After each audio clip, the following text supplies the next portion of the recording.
900 years before Luffy started his journey, the One Piece world was ruled by a mythical country only known as the Ancient Kingdom. For a period of 100 years, the Ancient Kingdom fought a war against 20 other kingdoms who had allied against it, and this war ended up literally changing the entire world, where the weapons used in the conflict made the planet's water levels rise by 200 meters, which is the reason why the One Piece world we've seen in the current story is a world filled with water. The war ended in the Ancient Kingdom's defeat, and the 20 allied kingdoms who'd won formed the world government to preside over the planet ever since.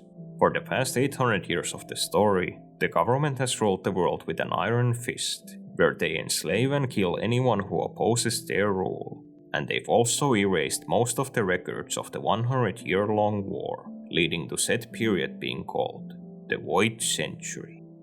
While a lot of people who've only heard of the One Piece story think the manga is just about Luffy finding the One Piece and becoming the Pirate King, many fans would argue that this here is in fact the true story, where by using the One Piece treasure, Luffy will be the man who will after 800 years finally defeat the world government. In a poll I did on my channel last year, the vast majority actually thought that this final war, not the final island, would serve as the ending of the story. Yet, I do not think this is what the One Piece story is actually about. I personally believe this story is about something much bigger than Luffy defeating the world government, and I believe we may have just gotten a big reason as to why this is. In the ongoing Elbaf arc, we finally started learning more about the history of the One Piece world, from a time even before the Void Century. According to the Giants, the world has actually been destroyed twice before, meaning that the world being flooded during the Void Century was in fact not the first, but the second time the planet went through a cataclysm of that level. This event is later given more context, where the Straw Hats get to read the Giants' sacred history book, which splits the history of the world into 3 separate eras. The current era is called the Third World, the era before it is called the Second World, and the era before that is called the First World. In this timeline, the Second World clearly references the era of the Ancient Kingdom and the war that took place during the Void Century. This can be deduced from the parts in the text that say, "The sun lit the embers of war," and "The ones who slew the sun defied themselves." These are both likely references to the character of Joy Boy, who was the previous awakened user of the sun god Nika fruit before Luffy during the Void Century. Joy Boy was the leader of the Ancient Kingdom's faction in the Great War, and the war itself ended with Joy Boy's defeat, which connects to both the sun lit the embers of war and the one who slew the sun defied themselves parts of the text. What to me, however, is far more interesting than this is the description of the First World. This part of the text talks about events that may have happened hundreds if not thousands of years before the Void Century, where even in this period, the world was in conflict, where people were being enslaved, the world was in ruin, darkness fell, and death reigned. This part of the history is super interesting, as it essentially confirms that things like slavery and tyranny have existed in the world long before the world government. And the government are not the first tyrants this world has had to endure. What is also very interesting is the last part of the First World text saying, "They would not meet again," as these are the exact same words repeated at the end of the Second World text. This final part is however different in the Third World, which says, "A new dawn will break. Surely, this time they will meet." The Third World text is said to be different from the other two, where it does not actually tell about the past, but about the future of the One Piece world. The future event this text is referring to is also dramatically called the final act of the world. So, what does all of this actually mean? The history here is all very cryptic, and a lot of the things mentioned on this page will likely only become clear later in the One Piece story, but I am personally certain about one thing. The dawn of the world that is once again referenced here does not mean the defeat of the world government. The history here talks about the One Piece world being in a state of battle against darkness long before the era of the government, and that the dawn is supposed to be the culmination of the entire history of the world, not just the past 2 eras.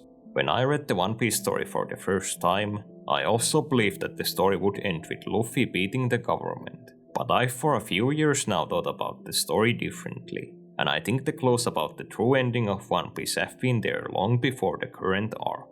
Let me start with the arc where we first heard about the dawn of the world, which was Zou. The dawn is said to be an event the Ming tribe have long been waiting for, and while even the Minks themselves are not certain what the dawn actually is, Petro later concludes that Luffy and the Straw Hats are the ones who will finally bring the world to its dawn. It was however already clear by the Zou arc that this did not mean that the thing the Minks were waiting for was simply the downfall of the world government.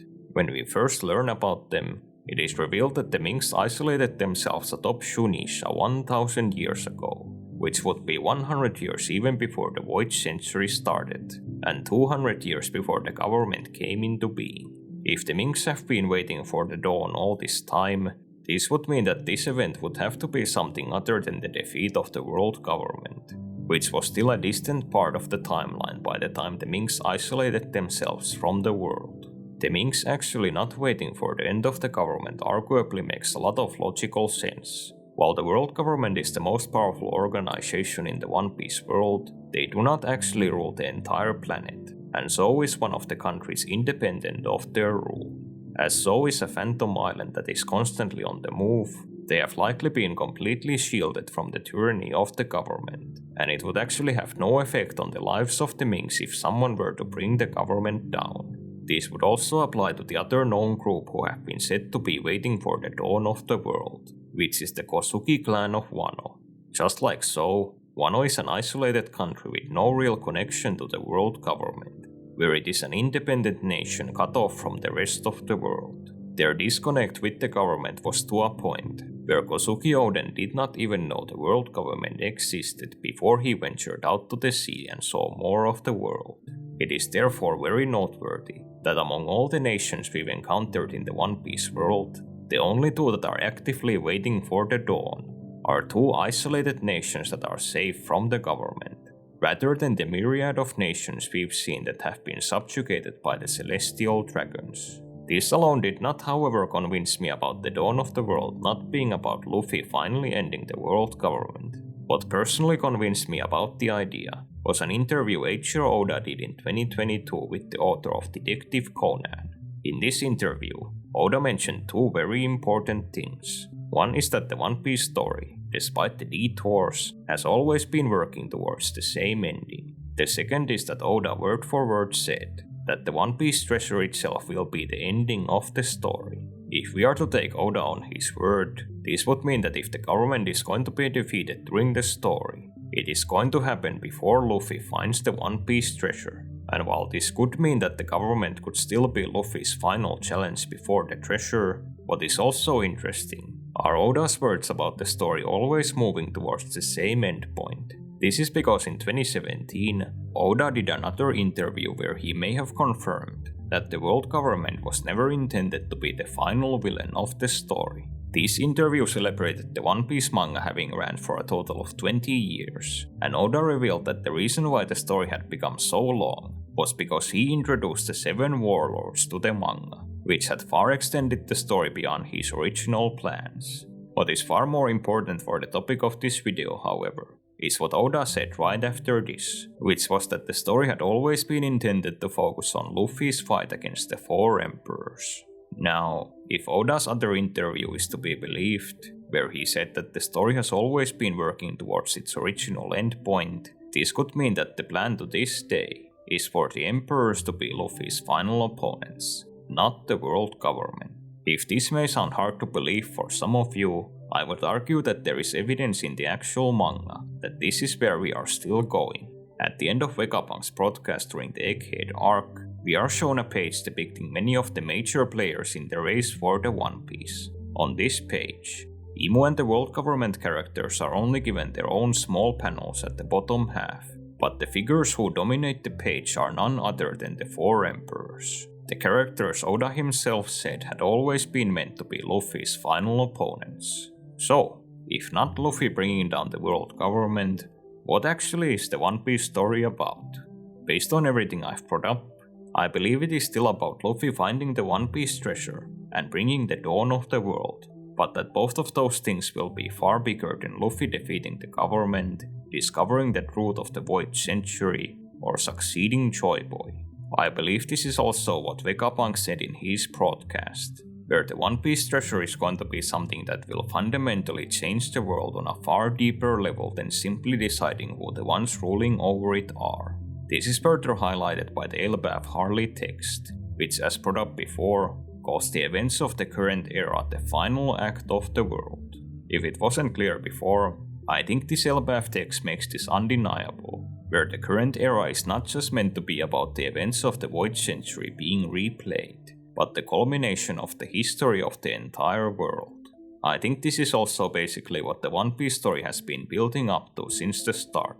When we've heard characters like Whitebeard Oden and Vegapunk talking about the final war, they've never said that it is just a war to bring down the world government, but a war even bigger than the one that took place during the Void Century. And the government is only set up to be one faction in this war that will serve as the climax of the manga. This is also apparently echoed by Joy Boy himself, where even he did not know what the outcome of this war would be, or who would end up finding the One Piece. This sentiment is also repeated by Roger himself, who said that the figures of this era will surpass even him. I believe this is also what the Elbaf Third World text was referring to with its part about the promised day, and this entire era being the time when they will finally meet. I do not think there's any real way to answer who they is referring to here, where it could be a reference to the right person finally finding the One Piece, or something completely different. I do, however, think it is the final stamp on everything I've talked about in this video so far, where the ending of the One Piece story is meant to be the culmination of events that have been set in motion long before even the Void Century. In practice, I think this means that the climax of the One Piece story is actually planned to be far bigger than most readers expect. Just to give you an idea, the downfall of the world government will still likely happen, but it probably won't be the ultimate climax, and will only be one of the many major events that is going to occur. Luffy will still likely surpass Goldie Roger at some point during the final saga, but there should also be potentially dozens of other current era characters who will also end up surpassing Roger. There could still be a huge battle to bring down Imu, but Imu will likely not even be the final villain, as personally hinted by Oda. If you think this all sounds unrealistic, that may well be true, but this is also the type of storytelling One Piece has always been addicted to. The standard for big One Piece arcs is to always be even crazier than readers were initially led to believe, and at least for me, the writing is quite literally on the wall that the final war will end up being the single biggest example of this.